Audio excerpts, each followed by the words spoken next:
Hello, Wanderers. Thank you for tuning in for another video here at the Witches Chambers.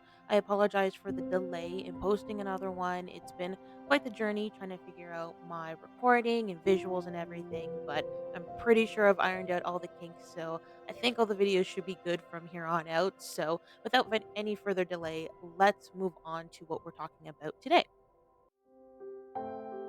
So today I'll be briefly reviewing the Sabbats and what they are, one of the Sabbats called Imbolc, the brief history and why it's celebrated, and lastly, how can you celebrate the season? So jumping in, what is a pagan Sabbat? So a pagan Sabbat is an ancient holiday that is celebrated during the prime energy points as the seasons change. There are 8 in a calendar year for greater Sabbats, and for lesser Sabbats, these can also be referred to as the 8 holy days. So, a pagan Sabbat is not the same celebration as a Jewish or Christian Sabbath. A Sabbath is a completely different term and celebration. So, when you want to do your own personal research, you'll be researching pagan Sabbat, not Sabbath. So, many ancient civilizations celebrated the two solstices and two equinoxes each year, while also harnessing the powers of the new moon as well as the full moon. These are the four lesser sabbats. So that's the spring equinox, summer solstice, autumn equinox, and winter solstice. And through time, other pagan celebrations were merged with these. One of the major influences was Norse and Celtic traditions. The Celts celebrated their own four special holidays, also known as the fire festivals, which spread and became widely practiced amongst other pagans. So these now are our four greater sabbats: Bulk, Beltane, Lungsad. I apologize if I pronounced that sorry incorrectly. I've been trying to get it right, but I do apologize. And then we have Samhain. So we're gonna dive into the first Sabbat of the year, which is Imbolc. Other names are Imbolg, Omlek, and also Goddess Brigid's Day. I'll cover the main facts and points of the Sabbat. If you guys want me to go into a deeper dive and more of an elaboration on the history of it, just let me know in the comments below. So, Imbolc is the first greater Sabbat of the year. This energy point is celebrated typically on February 1st, the in between time of the winter solstice and the spring equinox. Imbolc can also be pronounced as Imbolc, which translates to in the belly of the mother. This refers to the seeds of the spring stirring in the belly of the mother earth. Now, I don't want you to get hyper fixated on celebrating Imbolc or really any of the fire festivals on this precise calendar date. It's nice, but it isn't crucial. Not to mention, it's hard with our modern day busy schedules. So instead, think about embracing the entire season for celebration, for alignment, and attuning to what your mind, body, heart, and spirit genuinely require at this moment. This is a beautiful time to welcome the natural rhythm of the seasons and begin to cleanse, clean, and clear your mind, body, heart, spirit, as well as your home with focused intent, and to fuel your passions with the fire of the new year to manifest your goals and achievements as we step into the season of new beginnings, which is spring. And lastly, this is also the time of year to begin to welcome back the sun after our long nights and short days during the winter months. So, just a little bit more interesting facts about the festival. The reason it's also referred to as Oimlek is because this is also the time of year when animals become pregnant, are heavily pregnant, or are giving birth. And naturally, the mother produces milk. So, milk during this festival is a very strong attribute as it represents hope and life for the spring. Next, we have the Celtic goddess Brigid. So, this is also her day of celebration, as she is also known to as the triple goddess. And during this season, we welcome her awakened maiden form.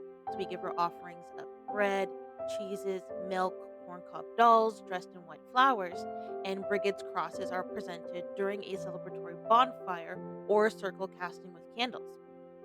And my last point is going to be Candlemas.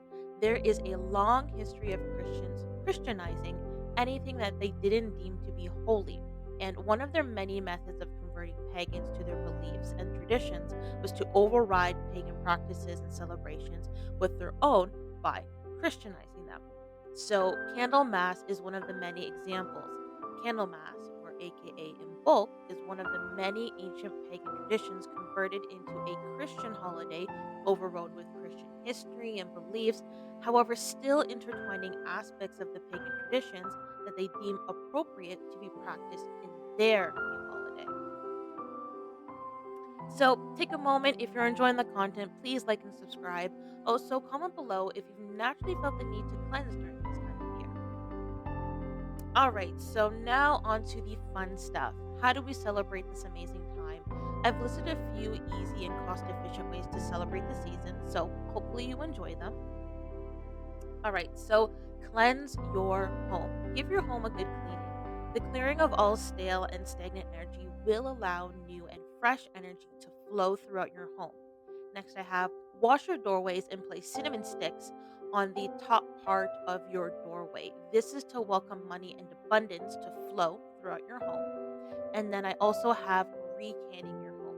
So, just to be clear, smudging is a spiritual indigenous ritual, and recanning is a smoke cleanse.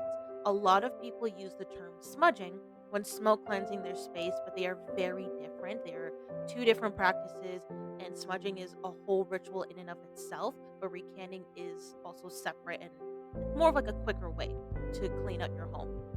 So, to recap, you use two herb bundles. The first one you'll use to clear your home and body. The second one you'll burn after to attract the energies you welcome into your space. Now, the last one I have is crafting a room spray. So essentially, you're infusing intent with certain oils and herbs into water to clear the energies in your space. You can use this spray while you clean or just simply to spray an area to clear out the energies that no longer serve you. So I would say a room spray is a little bit of a quicker and more of like an instant effect, whereas still recanning is a longer process. I did craft a cleansing room spray. I will leave the link in the description below so you guys can check that out as well. And the last one I have is a milk bath. So, a milk bath is absolutely wonderful to prepare your mind, body, and spirit for the sowing of intent and manifestation for the year in the coming spring equinox. So, while you're taking the time to nurture yourself, also reflect on the past year, the rewards and the downfalls, and really allow your mind to be clear and your energy to be open to accepting the opportunities you'll be attracting throughout the year as your manifestations take root and grow. So during your bath, feel free to use any kind of milk, and don't worry, you'll only be adding maybe, say, a cup or two to your water amongst any herbs and essential oils you would like to add as well. If you can afford to have an entire bath just made out of milk, absolutely go for it. This is just working with what you can financially afford and what really works for you. And traditionally, the milk used is either goat or sheep, but you can absolutely use any kind of animal or nut milk at your disposal. At your disposal, sorry. The choice is completely yours. I also made a short detailing the step by step for the milk bath, which I will also link in the description below. All right, thank you so much for tuning in. I appreciate you taking the time to watch this video. Again, please like and subscribe and leave a comment. Let me know how you enjoyed the content or if you'd like to share anything else you know about the spots. So until next time, Wanderers, have a wonderful day. Take care.